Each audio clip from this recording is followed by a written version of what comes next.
Hi, everybody. Thank you so much for joining me. My name is Erin Bush. I'm a Diamond Ambassador with Plexus, and I have really, over the last 4 years of being a part of Plexus, I have found that not only have the products significantly made me feel more like myself, and the financial benefits have incredibly changed our family, but it has been an absolute massive personal growth journey, and I am not done.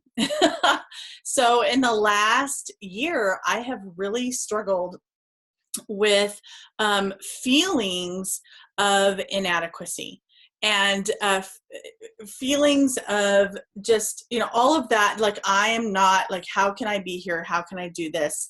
How can I be the leader that I need to be? And I felt like I was failing in absolutely every single category that I needed to fill as a leader of my team in Plexus. And so I'm coming before you tonight to share with you about my journey and what I have been learning and going through. And I am by no means there. I am by no means have accomplished the pinnacle or whatever. And so hear my heart that, in my opinion, it doesn't matter if you just started this business yesterday or if you've been in this business for 5+ years. You are going to deal with times where you do not feel like you are adequately gifted, adequately given, have adequate skills in order to accomplish what you want to accomplish for yourself, for your family, and for your team. So what I'd like to do is I've been working on this training for a period of time, and I'd like to share with you a little bit of what I've been learning, and I hope so much that it encourages you. So I'm going to share my screen, and well, hold on, let me get up my PowerPoint first. Sorry, I think only I can see that.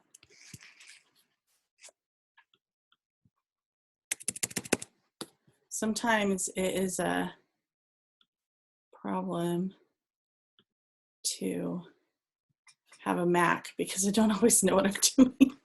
I just lost you guys. I have absolutely no clue where you went. So just a second. I'll figure it out.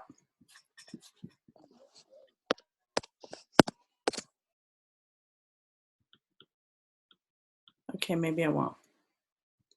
This is where, oh, there we go. Okay, share screen.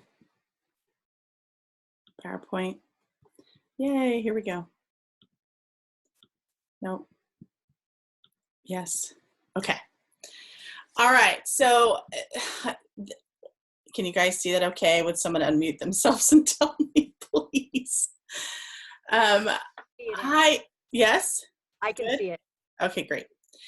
So I don't have anything fancy here. I just want, sometimes if you're like me, visual kind of helps a little bit. And I would like to define for you what inadequate means, because I think it was really telling for how I was feeling about my business and about my life in general, sometimes how I feel when I'm as a mom and as a wife.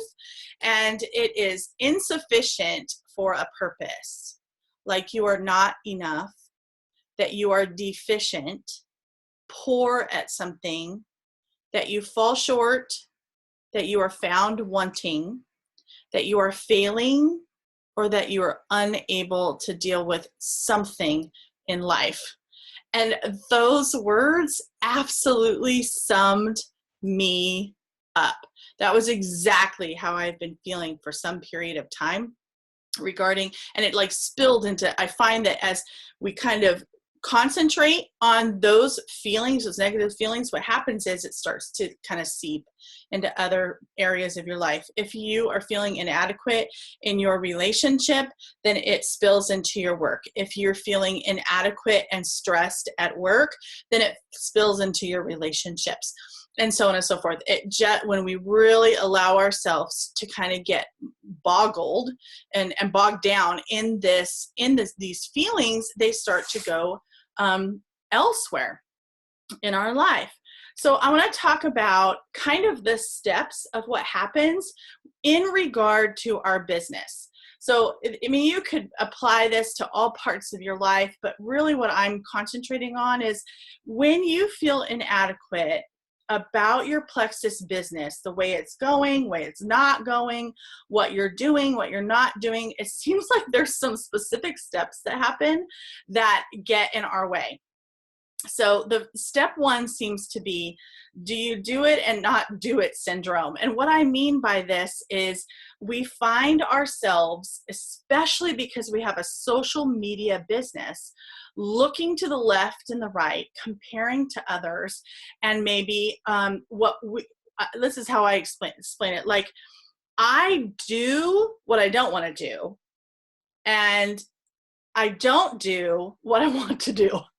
So, for example, I know that in order to allow my personal business to continue to grow, what do I've got to do? I've got to be expanding my network and reaching out to new people, right? But then what do I find myself doing when I'm not feeling like I'm doing a good job in my business or in my life or in general? I find myself scrolling too much. I find myself looking at what other people are posting. I find myself spending too much time in the team pages. I find myself then reading an article here and an article there, and it has nothing to do with my business. And so maybe it's about chickens or it's about farming or something like that. And it has nothing to do with what I need to do.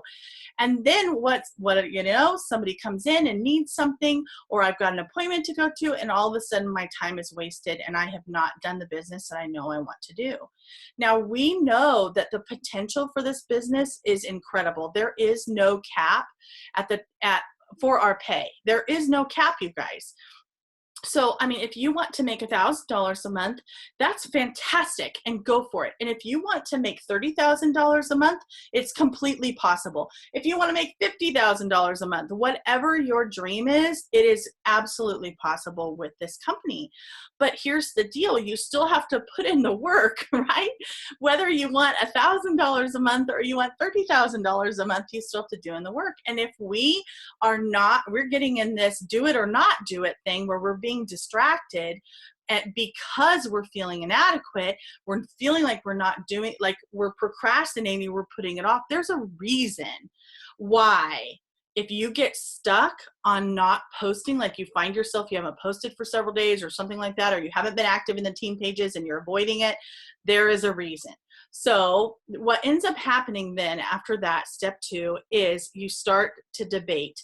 I have seen people just agonize over what to say to somebody, agonize over their post, agonize over how to respond, agonize over follow-up.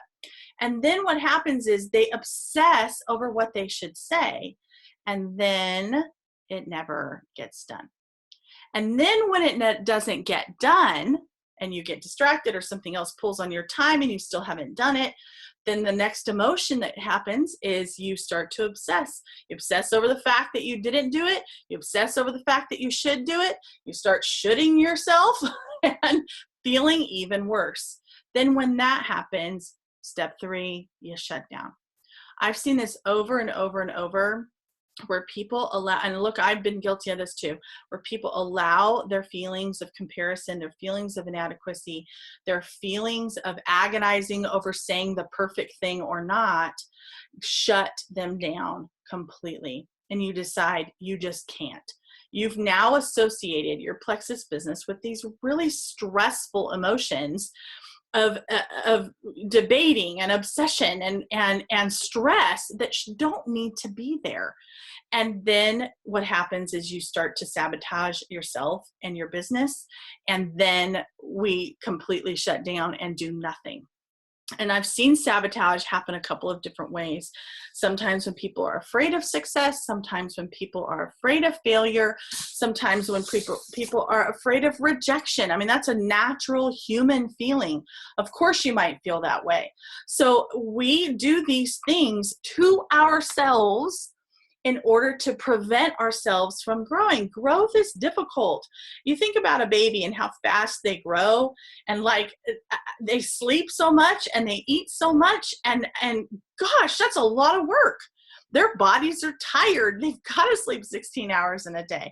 So, and sometimes we deliberately sabotage our growth. But I really think I have a solution, and I think we are focusing on the wrong thing. So stick with me. Let's get to the next slide.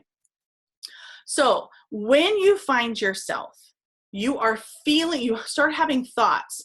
You're not good enough. You're not thin enough. You're not athletic enough. You're not good with words. You don't have enough people in your network. People don't listen to you. I don't know. You're not a good leader. You're not a natural born leader. Whatever your inadequacies that you have built up in your mind. And sometimes I feel like people like put these inadequacies as laws. Like, oh my gosh, somebody one day said to me, you're not being a very good leader. And so now forever and ever, amen, you are not a good leader, or whatever. I'm exaggerating. But we've got to emotionally sit with what we are feeling in order to overcome it. So when you find yourself procrastinating, not doing what you need to do, feeling like, oh my gosh, that person just advanced and I haven't. That person just got the water bottle and I still haven't. Whatever it is that you are thinking in your head, I need to hurry up and do this, and then you procrastinate and don't. Whatever it is, you've got to sit with yourself and figure out, what are you really feeling? Are you feeling shame? Are you feeling fear? Are you feeling guilt? Do you feel relief that you aren't doing what you should be doing? What, in order to build your business, what emotions are going on? And emotions are so fickle. Like they come and go really, really quickly, especially if you're a woman. I mean, they're just in and out and in and out, up and down and up and down. And if you are finding that your business is not growing, and it's always about us, right? We've got to do it ourselves. Then sit and process. What are the emotions behind my feelings of inadequacy? Where did they come from? When is the very first time you ever felt inadequate? Write it down. Journal about it. Process that emotion. Was it in your childhood? Is it just Satan whispering? Was it sitting in church? Was it that you were comparing yourself to someone else? Is it Instagram? Is it somebody you're following? Was it a teacher? Do you have this need to feel like you have to be perfect in order to build a business? Like your perfection has to come first, or you have to put out an image? Where are your inadequacies coming from?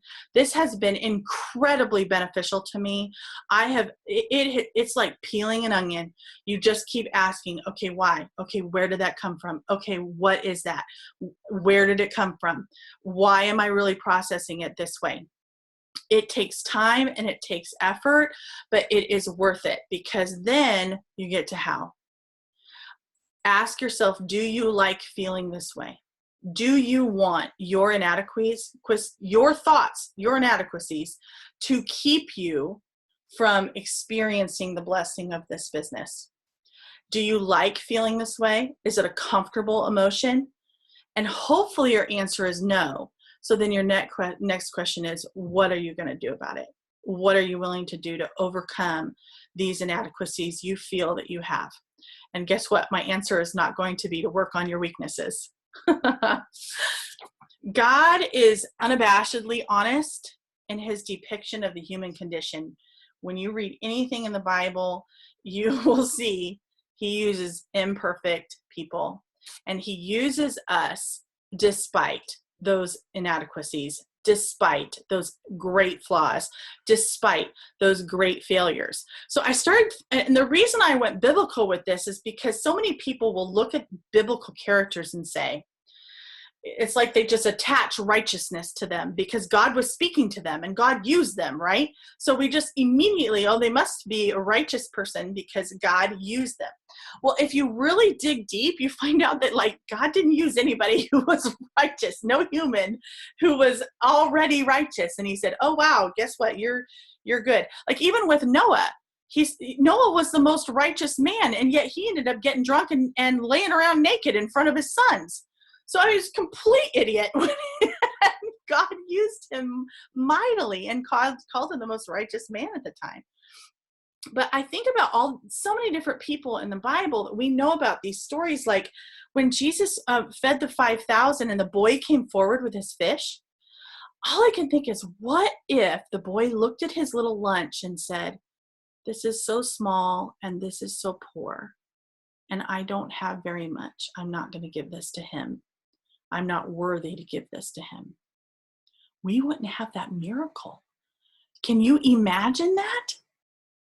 So I want you to think about, I think about Esther, who saved her people from annihilation, and she was so fearful.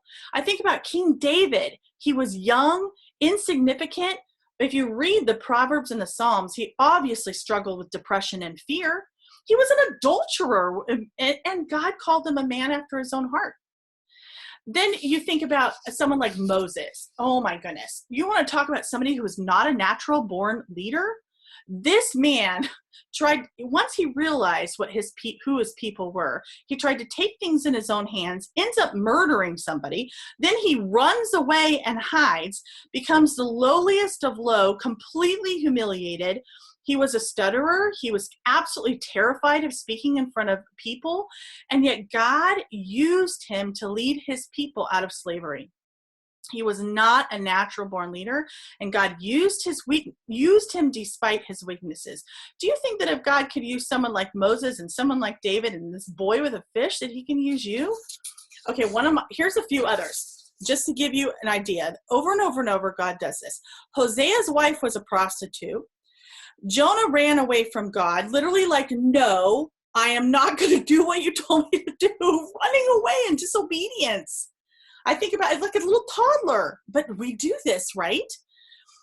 John the Baptist, I think he may have been a little bit arrogant, and he was definitely a loudmouth. Samson was in a really bad relationship and was obviously quite vain. And you guys, the ultimate person that Jesus used for his purpose, Lazarus was dead. So if God can use him, he can use you through your business to bless others. So, and he can use you despite your inadequacy. Okay, paralyzing inadequacy is overcome when you focus on your integrity and not on your image.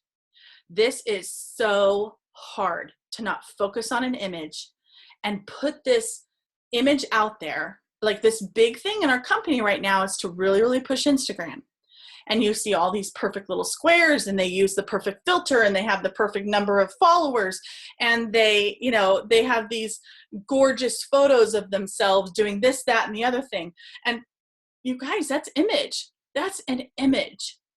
And if we are not that you shouldn't build your business on Instagram or Facebook or anything, build your business there. I'm not saying you shouldn't, but I am saying that you must focus on your integrity and your character and who you are before you focus on your image, because that's what people are attracted to, is who you are. And this really gives you the grace and the freedom and to just grow in your business. Vulnerability out of all, well, let me go to the next quote first. God would rather us walk with an occasional limp than a continual strut. And when you look at your Instagram and you look at your messages to people and you look at what you think your inadequacies are, God would rather use you with your inadequacies than use you with some kind of fake perfection, because we know we cannot be perfect anyway. And perfection is a falsehood. It will not happen. We are in the human condition here, people, that we are flawed. We are broken. We are weak. We are failures. We are frail. And guess what? It's okay. It's okay. People need vulnerability, honesty, and the courage to be so more than ever. with social media being our main attraction for business, you've got to have a piece of yourself there and not just the image you're throwing out. Okay, let's talk about more of a solution. You guys, John Maxwell, the man who has built thousands, tens of thousands of leaders, he is the #1 voice on how to be a leader and develop leaders, wrote this. Look at this quote. At such times, I do not feel competent enough, experienced enough, strong enough, faithful enough, wise enough, or qualified enough. John Maxwell feels that way sometimes. And look how God has used him. So how does he overcome this feeling? At those times, I must acknowledge my weaknesses, ask for God and others to help me, and summons the courage to take action. It's an acceptance of your brokenness, an acceptance of your inadequacies, and then having the courage to take action. You say, I'm not worthy, and God says, so what? I am. All right, let me get out of this here. Go back to you guys. Hold on a second. It always takes me a second to do this here. Okay, now let me speak to your hearts. What do you feel inadequate about right now? Where do you feel not enough? And you know what I want you to do? I want you to do something that is kind of hard to do. Ooh, I want you to celebrate it. I want you to celebrate your brokenness. I want you to celebrate your frailty. I want you to celebrate your flaws. I want you to loudly and proudly talk about your inadequacies. Journal about it, say it out loud, look in the mirror, and then I want you to say, what is it? God says, so what? So what? He can use you despite. Every single time. There is no way I have sent a perfect message about Plexus at any point in my career with Plexus. There's no way. And yet he has used me despite. I am broken. I am a mess, like a literal mess in my head, especially this last year. God uses me anyway. May he use me more. Celebrate your brokenness. Celebrate, because you know what? God fills in the gaps. God, think about a mosaic, like all those broken pieces, and yet put together just perfectly. It's beautiful. You are a mosaic. You are a broken, beautiful piece of work, uniquely and incredibly formed, every single part in your mother's womb, and you are here today. There will never be another one of you. There has never been one of you. You are it. You are the only one, forever and ever, the only one. So let God use you in your imperfections. Let God use you despite your inadequacies. It's not about you. It's about people you can bless through your flaws and through your failures. Your job is to just take action, be consistent, and be better today than yesterday, and be better tomorrow than today. And you may take 2 steps forwards and 3 steps back, but that's okay. You're just going to get up and take 2 steps forward the next day. All right? Okay, I hope this helps you guys a little bit. This has just been something I have been dealing with so much, and I am learning, and I'm probably not done and going to have to do another one of these because I just keep researching on how to get to a point where I love my own brokenness, because God can use, like, God is glorified through that. Do you know what I mean? God is, if I was perfect, then why would I need him? If I was perfect, then how could he possibly use me? May I be as imperfect as possible, Lord, and use me despite. All right. I hope you guys have a fantastic evening and wake up tomorrow and rise up and go bless somebody.